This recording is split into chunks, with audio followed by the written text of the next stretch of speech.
Capsules. Capsules of awesome. If any of you guys use Max, this is essentially the way Max has historically done weighting. These capsules on this are essentially what is controlling our weight on this geometry. So incredibly easy to set up your weight, to block in your weight. You basically adjust these capsules, and the color scheme you got here, it's just like the what's the brain fried paint weights tool that we were using with the brush. The only difference with the capsules is that 100% is not white, it is red. It ends at red, okay? And it ends at blue in the other direction. So essentially what this allows you to do is it allows you to grab this, shorten or lengthen the weight, and obviously it's going to freak out if you go too low. Essentially what this has done is, since it doesn't have a value here, it just threw all those verts to 000. And if I turn on my grid, you'll see that. See? It just said, I don't know where to put them, so I'm putting them at 000. If I lengthen this out, it comes back because it has some kind of weight to blend between. Okay? So, I still have this bend going on, but now I have these capsules that I can use to create this weighting. So, the more influence this capsule has, the more the kind of blending we're going to have. Raise up the value for more weight, lower it for less.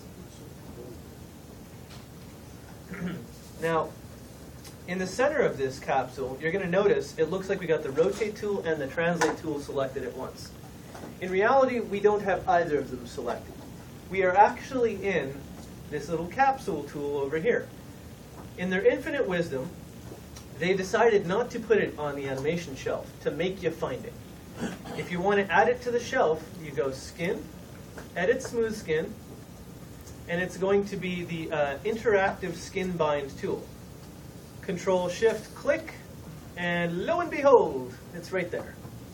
Can you repeat that one more time? Sure.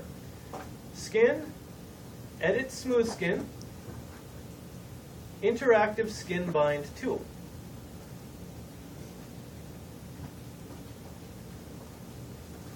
Okay. And if you open up its options, you're going to see settings that look very much like the paint weights tool, right? It's also going to give you the option of having a reflection axis. So long as your character is facing Z, reflection axis will be X. If your character is facing a different direction, this reflection axis may change. Okay? So capsules. Now, here's the thing. These capsules, they look like they're a one and done kind of, where you would just set weight on this and then you'd be good to go. Think of them less as a one and done and more as a starting point to establish preliminary weighting. If something is completely wrong with your joints, these guys give you a way of fixing it. The other thing I want to mention is sometimes, cool trick that this is or not, the smooth bind will give you a better result. So I leave it up to you to decide which one you want to use. You simply need to use a smooth bind of some kind on your geometry to get it to work. Okay? I don't care if it's the interactive skin bind or the smooth bind.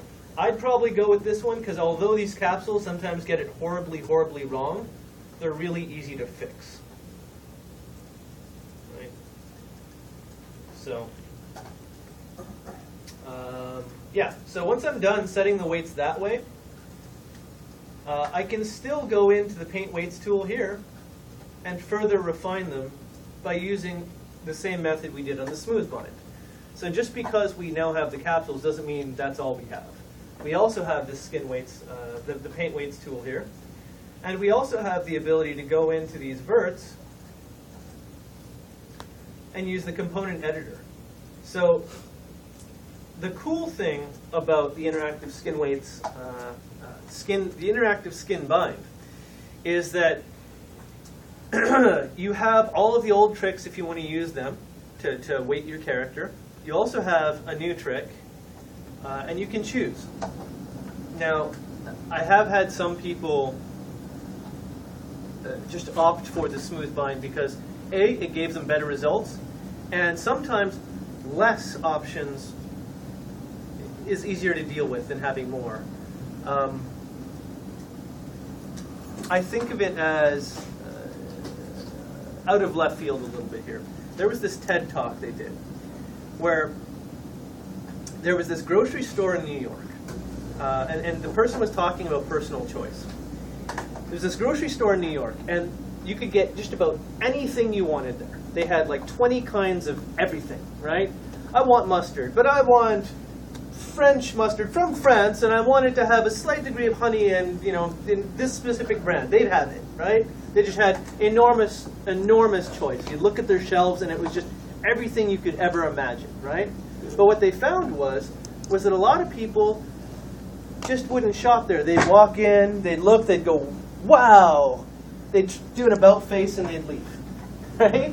Or they'd just buy, one thing. Essentially what was happening psychologically with these people was there were so many choices, they couldn't figure it out. They got so frustrated, they just went to like Albertsons or Ralph's. They brought in a marketing person, and essentially what that marketing person told them was, here, just take stuff off the shelves. We don't need 20 types of mustard. We just need a few fancy ones. Bam. Took stuff off the shelf, took stuff off the shelf.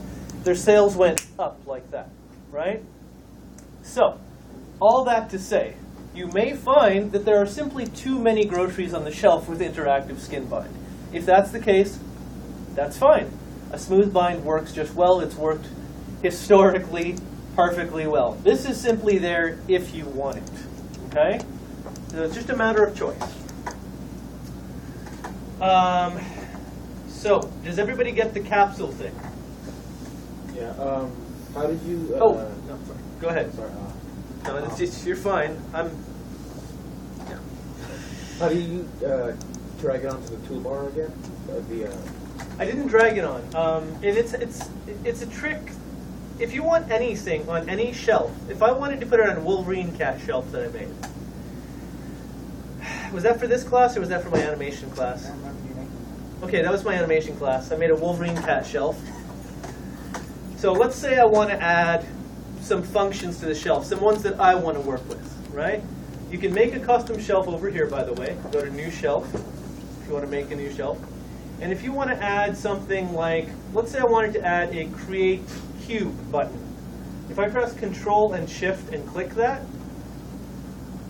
I've now added a Create Cube button to my shelf. Okay. So if I go to Skin, Edit Smooth Skin, Interactive Skin Bind tool, and press Control Shift, it'll add it to my shelf. Control Shift click. So the one other thing I do want to mention on the interactive skin weights tool. Do you guys remember what I have to have selected to do the paint weights tool? Anna, do you remember? You guys don't ask me anything. I have to be able to steer you in the right direction. What's the question again? Huh? What's the question again? What do I have to have selected to be able to edit the weights? With the geometry with the skin weights tool. The paint weights tool, I selected the geometry in order to actually be able to affect it.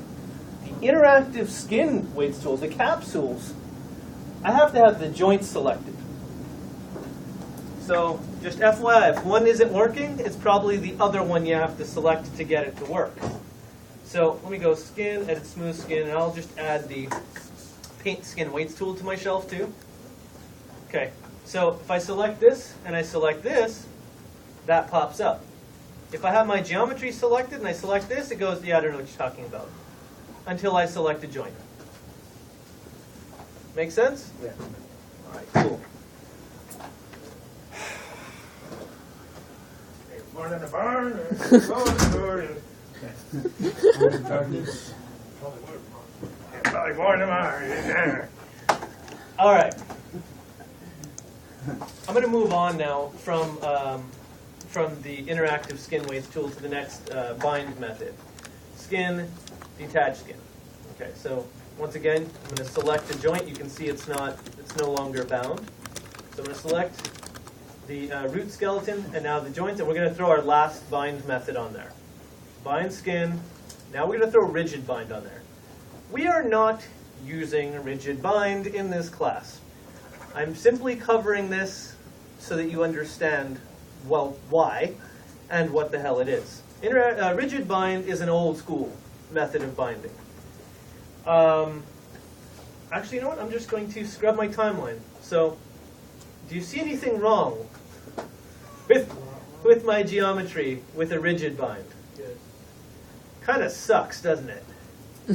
Okay, the reason for that is rigid bind only understands on or off. It doesn't understand different values of weight. If you tried to blend it, and you tried to tell these verts to blend between here and here, it would just go, no, one or the other, pick one. That's why it's a rigid bind, because it stays verbatim to the joint it's applied to. Okay? Which is exactly why we don't use it, because it's no use to us. We can make a smooth bind work the same way if we choose to. But if we use rigid bind, there's no go in the other direction. Okay? It would only work on like I'll just I'll just show you. I hear questions. I'll clear them up. No, I was just saying like if you were to make like a lamp or whatever, and you More like a robot. Okay. Yeah. Window generator component editor. Rigid skins. That's what that edge loop looks like. You can see here it doesn't understand shades of gray. Not the novel, the weighting. It's not the same. Okay. All right. So, do you guys understand the two different smooth bind methods now? Are there any questions about any of that crap before I make things more complicated? We can go between both of them? Or like, when you mess with one, can you mess with the other? I'm not sure I follow. Which one Having and which one- other? Messing with like the interactive, can you then not use the other one at the point? You mean the other? No. You pick either a smooth bind or an interactive skin bind. You only get to pick one or the other. They're both smooth binds. The primary difference being you have the capsules with the interactive skin bind or the paint, and you don't with the smooth bind. You only have the paint and the component editor. Component editor is for everything. Okay, one more thing before I go any further, and that's just to reiterate what happens if you throw an interactive skin bind on. If we have an interactive skin bind on, oftentimes the values on these verts, and it seems more specific to interactive skin bind. I'm going to double check right here because it might just be a version thing. Oftentimes we'll wind up with values that don't equate to 100%. Yes. So look at the totals on this interactive skin bind. This is the last consideration you actually have to make when you throw an interactive skin bind. Remember the smooth bind, how everything worked out to 100%? That's what we want because that makes sense. Look at the total values on my interactive skin bind. Can you guys read that back there? This might be too small, right? 0.239 on vertex 110. That's its total value. So there's a whole 0.7 blah missing. I'm not going to do the math on that. There's a whole 0.7. It just goes, And essentially what interactive skin bind is doing is it's saying, I'll just make my best guess. This can go beneath 100%, and it can go over 100%, which means that if you are trying to set something specifically to an exact weight, it may simply lie its face off. Need to get my cardboard box. Okay, so here's how you fix that. If you do go with the interactive skin bind, what you're going to do is select your geometry. You're going to go into Skin, Edit Smooth Skin, and towards the bottom here, there's one that says Enable Weight Normalization, and there's another option that says Normalize Weights. First thing you got to do to start fixing this stupidity is to enable weight normalization. Prepare for atomic blast in 5, 4, now. Oh my god. Yes, it looks like I've ruined everything. Clearly I don't know what I'm talking about. If you deleted history, it would be your weapon model. Okay, now we go back to the exact same place. So skin, edit smooth skin, the exact same place, down to the bottom. And now we're going to click on the one that says normalize weights. Kabam, done. All that did was take those values that we had here, and now I'm going to show you. In the component editor, they all come out to 1. It basically looked at what Maya had intended to do, and it made it work. It said, yes, but you're not going to be stupid. You're going to come out to 100%, damn it. Right? So if you do use interactive skin bind, you have to normalize the weights. I would do it on either one just to make doubly sure, because enabling weight normalization and normalizing weights, even if it's already handled, telling it to enable it and then do it, it's not going to be contradictory. It can only go one way as long as you enable it and turn it on, right? And that way, you'll wind up with values like this. Now, the advantage of this is, let's say I go over to vertex 100 and I say 0.5, and I hit enter. It's now going to redistribute the weight until it comes out to a value of 1. And if I don't like how it did these little values over here, I'll just highlight those, go 0, and there we go. Now it just ruined things. Okay, in this case, I'll probably do this. 0.5. There. So now I have 0.5 here, 0.5 here. Right? And 0 here. Does that make sense? It balances it so that it always equates to 100. Okay. So, now last time I'm going to do this. Detach skin. And this time I'm just going to throw a normal old smooth bind on here. I'll enable weight normalization and normalize weights just to practice what I preach. Enable weight normalization, normalize weights. Okay. Now, on your guys' skeletons, maybe I should switch over to Evelyn's now. This is essentially what you guys have right now, right? So, we're kind of going into scary territory here, because we actually have to start duplicating joints. The trick is this. If we duplicate them before we bind the geometry, those duplicate joints are going to wind up in that list, and we're going to have to unweight all of those joints to make things work. If we bind this before that happens, the duplicate joints don't even enter into it. So on Evelyn's here, I'm going to select the root joint. I'm going to select the geometry, and I'm going to go skin, bind skin. You know what? I will do interactive skin bind after all. Interactive skin bind. That looks kind of funny, huh? There. That's a little bit even. Okay? And if I go to any of these, I can see the weighting and how it broke down. If I like it, if it sucks, I don't know. Right? I can shift it up, whatever. And assuming that reflection is on, which it says it is, although usually it gives you a capsule over here, it should be doing the same thing over here. Totally didn't, but it should be.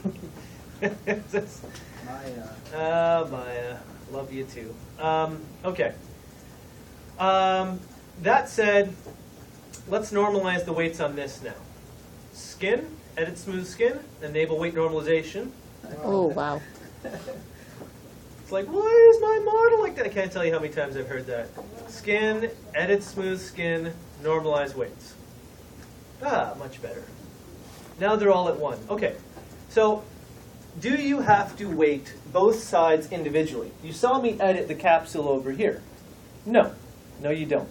The capsules may not change where they are, but you can mirror skin weights from one side to the other. It's going to work just like it did with the skeleton for you guys. You're going to go over to skin, edit smooth skin. There's a mirror skin weights right here. And it's going to be just like we did, YZ, right? Which is this split line. You can choose how it associates with the surface. Probably your best bet is the default one, which is closest point on surface. That way if your geometry isn't exactly the same on one side and the other, it'll still try its best. There you go.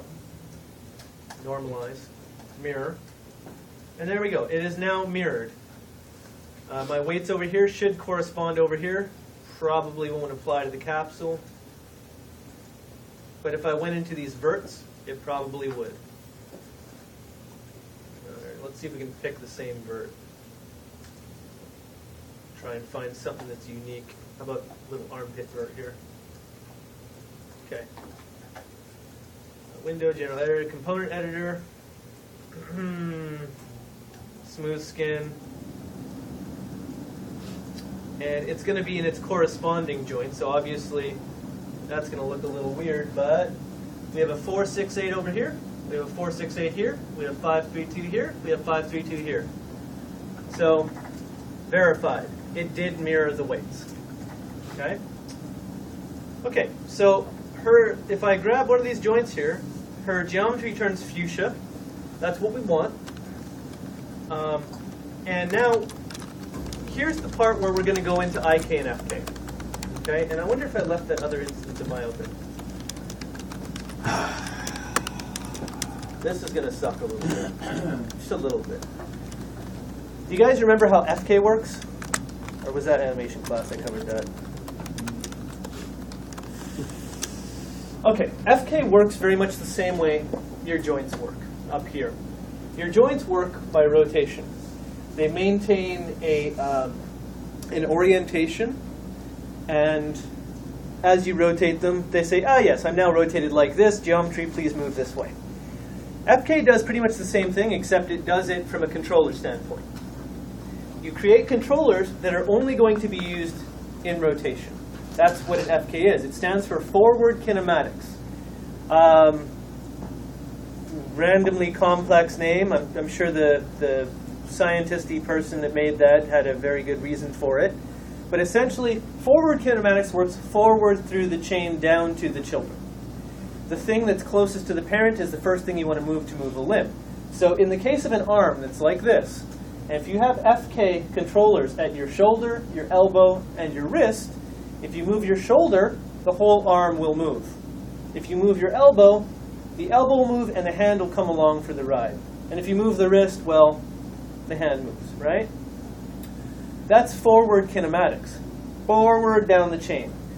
The other method of control that we are going to implement for animation is called inverse kinematics, because complexity is apparently what we do in 3D. Inverse kinematics, you would think just means that you rotate the wrist to rotate the whole arm. Doesn't quite work that way. Inverse kinematics doesn't work via rotation. It works via translation. It works on position. So in the case of inverse kinematics, it is the end of the chain that moves the entirety of the limb. So in the case of an inverse kinematics arm, I'm not going to have a shoulder, an elbow, and a wrist. What I'll have is an elbow control that's like off here in space, that is basically where my elbow points. And I'll have a wrist control over here. If I change the translation, the position of that wrist controller, my whole arm just does what it's told. So it's actually a really nice animation control to have, especially if you ever have to have somebody register their hands on something and they have to stay put. Because so long as those controllers stay put, those hands stay where they were told. It doesn't work that way with forward kinematics, because if your body moves and your hands are here, your whole arm moves, because hierarchically, the shoulder is higher up on the chain than the wrist, if that makes sense to you. So what that means, though, is that we have two drastically different methods of control for our arms and our legs, and we have to implement both.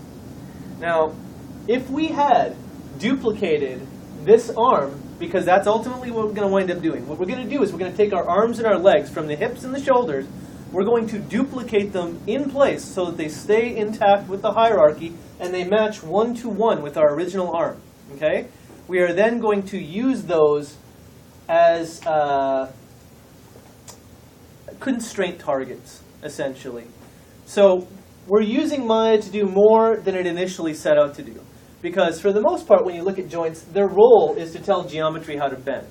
But now we're going to use joints to tell this joint what to do, to tell that geometry how to bend. Okay? And we're going to implement two different systems. So the more complex one you would think would be FK because it's a little bit more, IK because it's a little bit more automatic. You move the wrist, the whole arm moves, and you have to tell it where to move the elbow. Oh, that sounds so easy. It's complicated. The reality is quite the reverse. It's the easier seeming one that is actually the harder one to implement and a little bit more fiddly because it relies on a hierarchy. Or at least the way I have you set it up relies on a hierarchy. What you will find time and again in rigging is there's more than one way to do things. If you go to a YouTube video or you go to digital tutors, they may simply use a constraint system to set up FK, but ultimately it's going to amount to the same thing. Controlling a hierarchy from the senior-most parent down. What I do is I create parallel hierarchies that match one-to-one, so that when you tell one thing to work one way, it knows how to tell the other thing exactly the same set of directions. Okay? I'm not going to start with that one. I'm going to start with IK here first, because it is by far the easier one to explain. So, I'm going to take this joint right here at the shoulder. Notice I did not select the clavicle. At the shoulder, and I'm going to say Control D. Notice that this joint chain is selected, but the geometry does not follow it. If I go to its parent, yeah, that's tied in, and it will follow that. If I select the original one, you can see it has influence. But our duplicate, because it came after we bound it, after we created the skin bind, does not. So I'm going to actually have to rename this entire joint chain I have selected so that I know which joint chain it is. Now, the beautiful thing is if your naming convention is solid, it's really easy. All I do is I go up to Modify, and there is one here called Prefix Hierarchy Names. And essentially all that means is add a prefix to whatever I have selected on down the hierarchy. Okay, so I'm going to select that, and I'm going to say IK underscore, and I'm going to hit OK. And then I'm going to take off this 1 on the name because it's a duplicate, and I want it to correspond. So now I have IK L shoulder, elbow, forearm, wrist, and IK goes all the way down. Okay. So now things are going to get a little bit fiddly here. And the reason for that is if you look, I have two exact joint chains, exactly one-to-one, exactly precisely in place. So if I wanted to select only the IK shoulder, it's going to be a guessing game if I click in my viewport. What I now need to do is use my hierarchy with the naming that I've put so I don't have to guess anymore. So what I'm going to do is I'm going to go to Window, and I'm going to open, I just broke my lanyard, and I'm going to open up the outliner. And in this outliner here, I'm also going to show you a little trick. If you quickly want to frame up an entire joint chain hierarchy, what you do is you select the furthest down child on that hierarchy. Oh, it's not broken.